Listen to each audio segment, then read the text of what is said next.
knitting and stitching. And all their supervisors and managers, most of the case, are male. Thereby, his vision is, I really do not want to get a lady exploited either on the positive side or on the negative side. A very fair ask, unheard of in India. What he has done is, while he had set up, they are on SAP. Now, SAP, by virtue of being German, in manufacturing, it's world class. Nobody can beat it. What they have done is, as the product moves through the production line, it's barcoded. And each point it moves, it gets captured, not only the time, the defect, and because each point has a person already individually identified, because when the job got distributed, they have the ability to really know who did what at what time. Thereby, when they come to the performance evaluation time, all they have to do is get this data out, see what this person has done. When I mean what this person has done, it is not only the kind of tasks she has performed, how much time she took, what was her productivity time, what was her defect, how much different types of tasks has she been able to acquire and deliver, and thereby it's completely data driven. And they actually gathered 42 terabytes of data each year just to capture this particular information. What would you call it? Not use of a big data? Data is big. Of course, here we are not leveraging anything which is external or intranet-based data or internet-based data. But this is the use of data into performance evaluation of practically a semi-skilled labor. Again, a case study of India, and I'm very proud to say that I feel proud that India is there as of today and using this kind of thought and using it in their day-to-day life is sitting in India, which was not there probably a decade back. Let me also very quickly tell you where we see big data, the topic as of today, is being used and how it is being used. First and foremost, what is big data? Big data is anything which is big. Like as I said, the example of sitting on huge terabytes of data which I'm storing is big, but it's still structured. The other easy and common big data is Facebook, LinkedIn, anything that you do on your e-retail websites and it creates a digital footprint. Everything is big data in the internet world.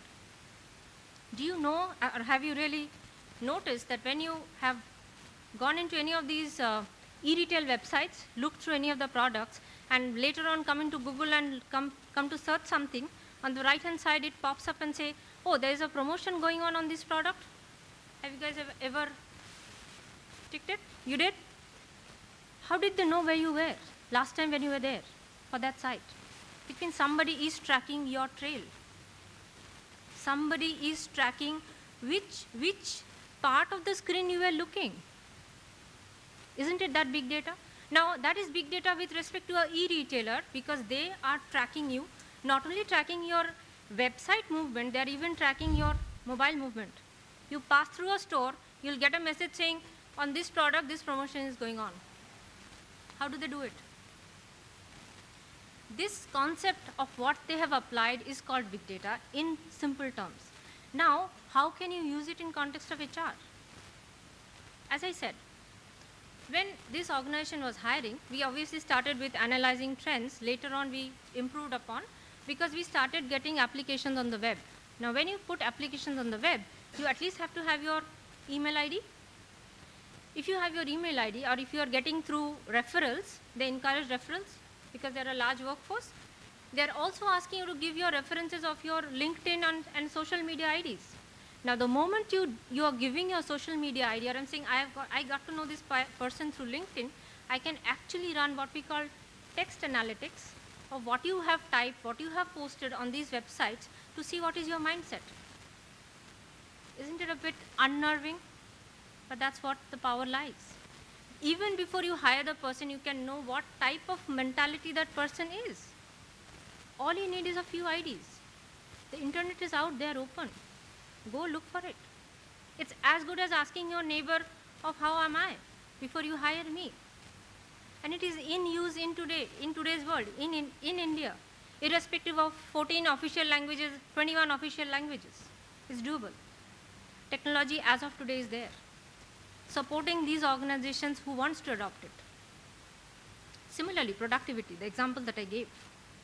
Productivity for an IT organization is very easy because every bug a developer codes, it gets tracked somewhere for fixing. But the example that I gave, I have come across the first time, and I was mighty impressed. Workforce planning. Again, taking the example of a shop floor line. People are coming in, swiping in through the biometrics. I mean, that's what there is, a lot of organization has done biometrics to keep track. Now, the moment every labor has swiped in, you exactly know how many absentees are there and who needs to be load balanced for all the manufacturing lines to run. Was it possible a couple of years down the line? If digital technologies would not support it? Probably not. You would take half a day to reallocate so that the line doesn't get piled up. Again, I think it's only application of what is already existing in a slightly more efficient and effective way. The other tool, employee engagement. As I said, we as Deloitte have an app where if you go somewhere, I can actually click on my app and see who all my colleagues are around. Suppose I get stuck because of some exigency, I can actually look around and seek help. Simple app. Probably took 2 months or 3 months to build. But I as an employee get a lot of satisfaction that I have helped. My organization is thinking about me. I can reach out to somebody just by a click. So these are very simple thought, gives you a lot of positive intent to your employees at not much cost. And these are very much doable in India as of today because of our telecom penetration. Last but not the least, attrition. What is the best way of knowing whether a person is going to attrite or not? We have tons of data. Especially, I mean, I travel to Bangalore very often. In Bangalore, people don't describe a distance by kilometers. They say how much time. Distance, it may be 4 kilometers. They say, oh, it's a 45 minutes distance. It's like that. Because the traffic conditions are as bad. Literally bad. Thereby, I think it is important to know, even if this guy stays 4 kilometers away, how much time does he spend on the road? Can we do something? Can we change some of our policies so that he doesn't waste time? Simple thoughts. But these all lead to attrition. So the employee engagement, the more you will be able to sense, the impacts will be on business. Anything that we can do as HR. So to summarize, whichever industry you are looking at, you would have some or the other information from social behavior, internal within the organization, because a lot of organizations as of today are not only sending surveys, they're also having what we call, some organizations call it a speaker board, something equivalent to Twitter where I can come and tweet. Again, if you have your fundamental platforms in place, I think some of the platforms already provide such ability, like the success factors of the world are already coming up with such platforms so that you can enable collaboration within your employees. And you can listen in or tap into that collaboration tweets and see what is the sentiment going around. Very simple. Being applied in today's world. It's just that we have to adopt it faster and adopt it more and then derive insight. Again, the social media or the digital footprint, as I gave you a few examples. And then the service data, what we call, there are several sensors around us. I think a lot of people are wearing Fitbits today. Similar, there are a lot of sensors, even certain like medical industries. All industries are slowly moving into getting data seamlessly, where you don't have to really do anything. It automatically sends the data back. Like as I said about my Deloitte, they probably can trace where I am as of now, just now, because I have the app on my phone. So it doesn't take much. But all this put together, you have an enormous insight about the person, about whom you want to know. It's just about unleashing them, connecting the dots, and getting an insight. Exactly the way the e-retailer has gone down their path. You don't even realize they're following you. Without your permission, without being intruding. As a HR professional, you can do the same. Within, of course, abiding by the laws of the land. So with that, I think I just wanted to touch upon the topic. If there are any questions, we'll take it later. Thank you.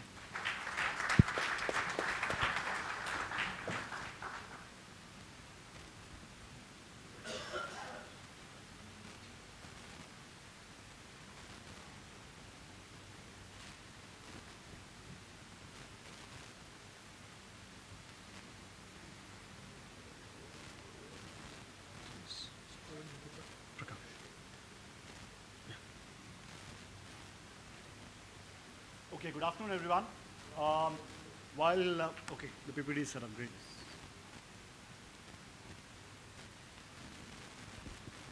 Okay, thank you.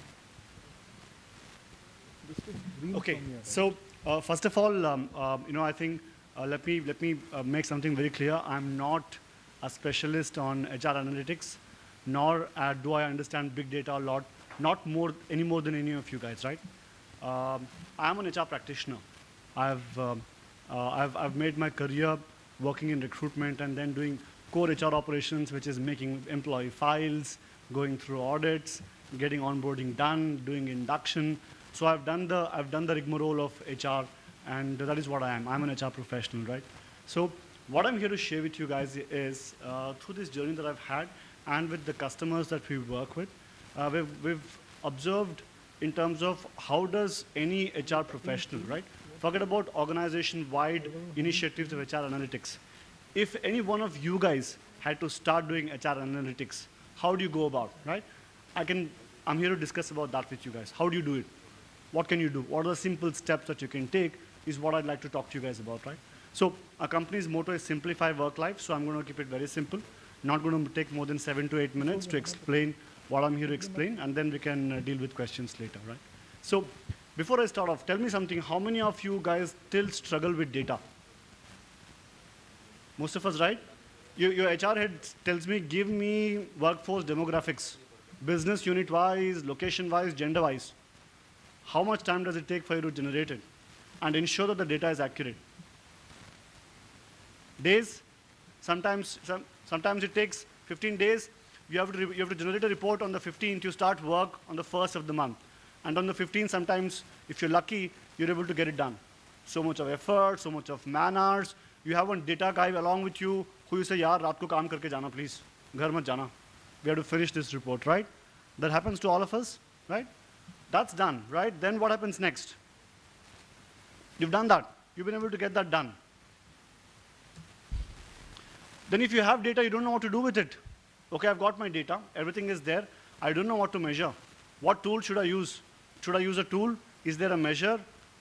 I'm not sure. I'm not sure what to do. And some people say, okay, I do a lot of MIS. I do a lot of dashboards. Is that HR analytics? I don't know. I send a lot of reports on a monthly basis. My business asks me, give me this kind of report and I give it to them. Am I doing analytics? I'm not sure. Finally, what are the tools? How do I translate it? Even if I have data, I do some analytics. How do I actually convert it into insights? And what is this predictive? How do you predict something, here? These are the basic questions that all of us have, right? And these are the questions I had as well. So before I get into how do you do analytics, I want to discuss one thing with you guys, is that the first thing I want to tell you guys is you need to have a strong technology to be able to get into analytics and start doing decision making, right? I'll tell you why I'm saying that. Excel sheets are great, but you can't trust Excel sheets if they're getting handled by multiple people.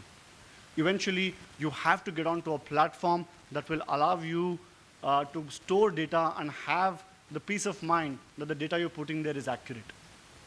Okay? The first step is, does your company have a technology where you can store that basic data? I'll tell you how data can go wrong. We're working with a large airline organization, one of the largest in India. So they have this, they've automated whenever a lady has to take, maternity leave, she goes on the system, maternity leave, apply, it gets done, right? So we manage help desk for that organization. So we received a query. The lady said that, you know what, I'm trying to apply for maternity benefit leave, but the system says you can't apply because you are not female, right? And when we went and checked, we realized that when the data was entered when she joined 7, 8 years back, somebody had entered the data as, the lady as male, and she was not able to apply for maternity benefit. So data can go wrong to that extent.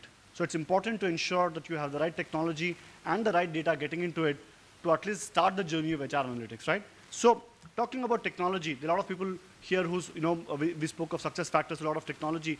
Whatever technology that you want to choose, you have to ensure that you're making the right choice for the right reasons. So we have various stakeholders. You have the C-suite, we have the employees, and then there are the HR people. What do each of us need typically in a technology? Typically what we want is, we want intelligence, we want smart analytics. What do we typically get? We get reports. We get a lot of reports from the system. We say, okay, I want a lot of workflows which are configurable. I can make changes on my own, not depend on somebody else. But then we get a lot of data dump. Finally, we say, okay, I need to be, I think Anila spoke of how you're able to do something on an app and how you can look at big data. Right? Suparna spoke of having an app where the company can track all of this is, being on social, being on cloud. But what we get thrown at is compliance. Right? The CIO say, no, no, no, don't put anything on cloud. Your data will get lost. Somebody will hack into your data. So ensure that you are looking at the data, because the data, the technology that you want tomorrow, it has to ensure that it's on cloud. It can give smart intelligence to you. It can give you configurable workflows. And it can give you, importantly, data that you have confidence in. If these 4 parameters are getting met, then you're making an investment in the right technology. And please ensure that you're choosing a technology which is forward-looking, because what's going to happen tomorrow is that people are going to move away from classic ERP models, and they're going to get into on-cloud platforms. These on-cloud platforms, they'll give you an app. They'll give you an app where you can raise a query, where you can apply for leave, where you can do your performance management, where you can learn. Right? Today, because of Netflix, I don't have to go on the TV to watch a show. I can watch it on my mobile. The same way, there's going to be a day when you're going to do your training on your mobile, in your free time. You don't have to sit in an office, or you don't have to go to a workshop to do this. You never know, 10 years from now, we might be having this session virtually. We might not be talking to each other. We might all have our mobiles in front of us. That's the age we're moving to. So it's important to ensure that you're having something on the cloud where you can utilize all of this enhancements and innovations that's happening in technology. Okay? So you've made the technology, innovation, all of that is great. You've done the investment, you've got the right technology. Then about people. Who are the people who are going to run this technology to be able to get into analytics? So let me talk about you guys. What will happen to HR 3 years, 4 years from now?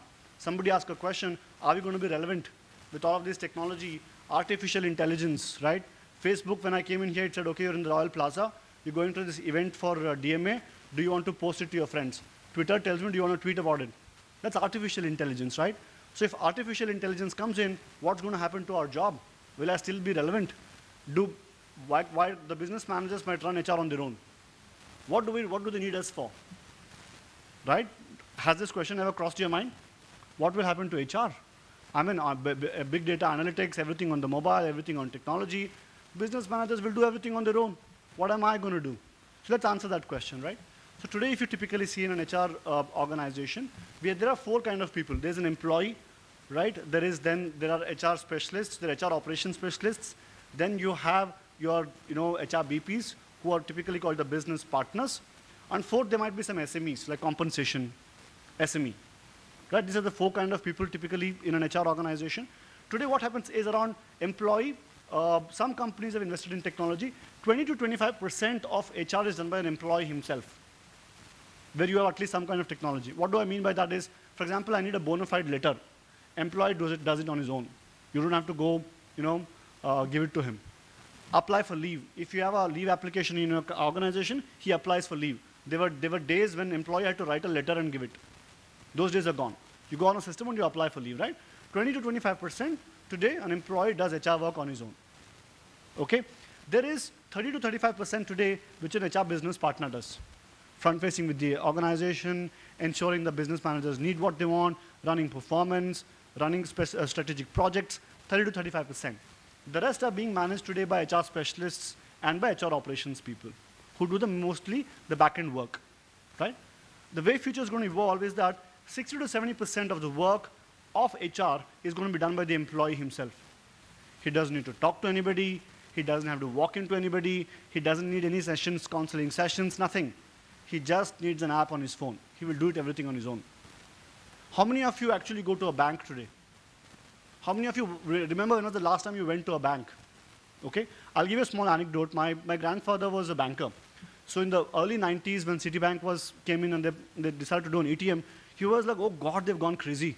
They're saying they're going to take money, they're going to put it in a machine, and they're going to put it on the roads. He's like, people have gone crazy, this is not going to work, right? Imagine today how many of you actually go to a bank to withdraw cash. We don't, right? So the same way an employee tomorrow doesn't need HR. 70% of the work he's going to do it on his phone, and he will not even need to look at you at all. Then what will happen is the HR specialists will do the other 20-25% of the work, right? HR business partners will only get 5% of the work. Then what will happen to all of us? What do we do, right? So, see, one thing is for sure. I don't know how the world will progress, but my belief is that HR can never be replaced because of two things. One is empathy, second is intuition. A system will never be able to empathize, it can't bring in intuition. This will always make HR relevant in our business, right? At the same time, I'd also want to state that, you know what, you have to ensure that you're aligning yourself to the business. HR business partners, the day you start aligning yourself to business, that's when you start becoming a strategic partner and your job remains relevant. And in India especially, it will always remain relevant, at least for the next 20-25 years, because of the simple fact that we have an enormous population. Agar kuch kaam karna hai, to we can give it to a guy. He'll still do it. For example, you know, visa immigration, I had one of our colleagues who came in from US. He said, you know, this time I had to apply for visa online. Great, your government is amazing. They've made everything online. I went online, I applied, I had to pay online, I got a receipt. I didn't have to go through any immigration check in US. Everything was very simple. I didn't have to talk to a person. But the moment I came to your country, there was one guy sitting there. He looked at it, he scans in the technology, and he asks me a couple of questions, and he stamps it. He's like, I didn't understand, why did you need that guy? If you had that scanner, I can scan it myself. And then you can have a toll gate there which can open if my information is correct. Why do you need that person sitting there? I don't understand.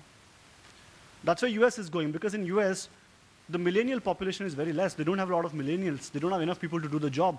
So they're automating to an extent where they don't need HR folks at all. HR organizations in US is really shrinking. But in India, we are thankful that we have so much of population. We'll have enough people to do that job. So if not anything, we'll have one person to put a stamp. Everything done, acha file banani hai. So I'll have one person to make that file. So our jobs, at least for 20-25 years, in our lifetime is secure as HR professionals. If my daughter wants to become an HR professional, I might think twice. I might tell her not to do that, right? So that's how I feel HR is going to be relevant in India for the wrong reasons. But then, if you align yourself to the business, that's when you'll become relevant. So let's talk about how do you do that. How do you align yourself to the business, right? So there are 4 kinds of things in terms of data. One is simple data of people, right? Second is, from this data, you can figure out what is hindsight. What is happening? But there's something happening right now. What is it? For example, you want to figure out attrition. How much attrition is happening in which business unit, in what location? That's hindsight. It has happened. After it's happened, you're trying to figure out what has happened, right? Then the next set of data that you're going to look at is insight. Why is it happening? Okay, something happened, but why did it happen? One organization we were working with, they had a lot of people living between the age of 30 to 35. We got data, we ran it through a system, it came back and told us, we put various parameters, we used a statistical tool, it said, people who are living at that age group, because there's not too much of R&R happening with them, not enough recognition. So we're able to figure out why is it happening, right? That is insight. The final thing is foresight. What should happen? What will happen? How is the world going to change, right? My advice to you guys is start with basics, start with data. Get your data right and get your hindsight right before you start thinking of foresight and start getting into predictive analytics, okay? So I'm going to talk about 4 simple steps on how you're going to do this. Number 1 is that get your data right. Create masters for data. Location. Bangalore can be entered in 20 different ways. We all know it. Bengaluru, Bangalore, BLR, BANGL. So if you leave it to a person to make a decision how to enter that, then your data is gone. Ensure you're creating masters. Very simple, very basic. Make masters to ensure that the data that you're putting into the system has only one way of getting it entered. There's not multiple ways. Very simple, number 1. Number 2, clean legacy data. You have a lot of data which is there for the last 15, 20 years. Manufacturing industries, you've been working for 70, 80 years in a certain manner. The data that you've accumulated might have become completely irrelevant. Use a smart tool, go back to employees, collect relevant data right now, and update that immediately. Right? I'll tell you how to do it. One of our organizations, they wanted to collect employee data. So when do employees go on the system? Check salary slips, apply leave, look at attendance, basic things they want to do. Before they do any of this, you can pop up a screen saying, okay, this information is not available, enter this right now, only then I'll allow you to look at your pay slip. Right? You have to do such things to be able to get data from people. Otherwise, if somebody asks me for data, I'm not going to give it that easily. I'm too lazy to do that, right? So get legacy data from employees, clean the data once and for all. At least you have relevant data then.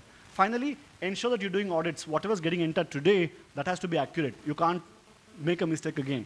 Do periodic audits to ensure your data is clean. Do these 3 steps, you've taken the first step towards HR analytics, that is having your data and your records right. Okay, we're done with that. Let's move to the next part. Now that you've got this data, the first step, if you ask me if you're not doing anything, is start doing periodic dashboards and reports. Okay? And if you're doing already dashboards and reports, I have a question. How many of you think the people that you send it to actually open that report? Do you think they really open and look at the report? My question, my advice is, stop sending the report for this month. See how many people come back to you saying, yeah, you didn't send me that report. If they don't come back to you, that means they're not looking at the report. They don't need it. You can stop doing it, right? So make relevant reports, make relevant dashboards, start with that small baby steps. Don't think I'll land on the moon one day, right? You still have to build a satellite. To build that satellite, there's a lot of science behind. Learn the science first. Do the MIs, do the dashboards, figure out how data, how you can represent data in an appropriate manner. Once you've done this, at least automate that part. Can I get the reports and dashboards from the system automatically, where it doesn't take a manual person to sit and do it for 15 days? That's the first step to getting to HR analytics. Now you achieved this. Now then let's talk about analytics. Okay. Quick 2 minutes on analytics. Number 1, the first principle of analytics. It can't be done if you do not have a business problem. Don't do analytics for the sake of doing analytics. One day you're thinking, acha, you know what, let's do analytics. I went to this session in DMA, they said analytics karna chahiye. I will go today, I will do analytics on attrition. You never know, your attrition in an organization might be 5-6% annually. Why do you need to do it? It might not be the top business problem. First rule, do you have a business problem on which you need to do data analysis? If you have a business problem, then go to the business manager who's responsible for that business and get him to be a sponsor. Tell him, I'm doing this analytics, I want you to be a sponsor for this. I will ensure, I will give you the opportunity to present it to your CEOs and your C-suite if you work together on this. Get sponsorship on the data analytics that you're going to do. Then once you've done that, right, once you've done that, gather all the data required for that, and use statistical tools. Use statistical tools to be able to do analytics, right?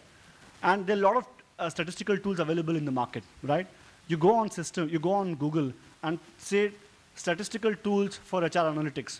You will get pages and pages and tons of data and freeware in the market where you can do analytics from. It will guide you through simple steps on how you can go about doing it. You don't need rocket science. You don't need to go do a course on it. Okay?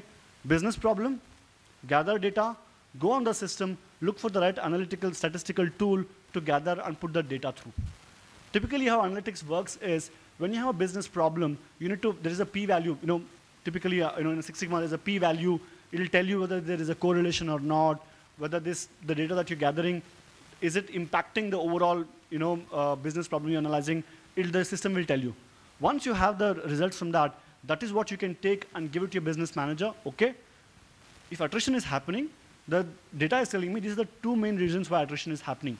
Now tell us, now can we do a focus group to figure out how to address these? Right? And that's when you're actually talking to the business, and that's when they'll partner with you. And that's your first step to start doing HR analytics. Clear? Clear on this? So this is what I wanted to tell you guys. Take baby steps.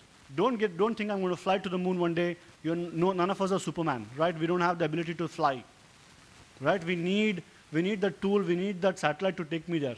So we have to build that satellite. To build that satellite, you need to learn the science. This is the scientific way of doing analytics. Get your data right, take baby steps.